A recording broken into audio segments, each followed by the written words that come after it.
welcome to my YouTube channel. හරි බං අද මම කතා කරන්න යන්නේ කොහොමද ෆෝන් එකේ ඇප් එකකට ලොක් එකක් දාගන්නේ කියලා.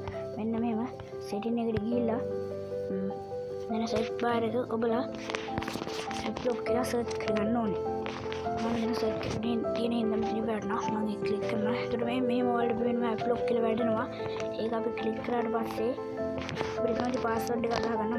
මම මේ password එක ගහගන්නවා මේකදී.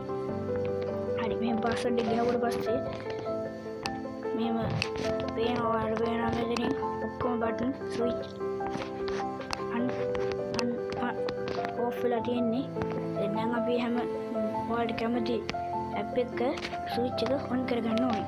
හරි මේ මම කරගත්ත පස්සේ මේ ඇප් එකට ලොක් පාස්වර්ඩ් එකක් කරලා තමයි තියෙන්නේ. හරි දැන් අපි බලමු. මෙහෙම පේනවා අපි අර වෙලේ පාවිච්චි කරපු පාස්වර්ඩ් එක මෙහෙම පාවිච්චි කරන්න ඕනේ. මේ මෙහෙම යනවා. ඔන්න ඔහොමයි ඇප් එකකට ලොක් එකක් දාගන්නේ. Thank you.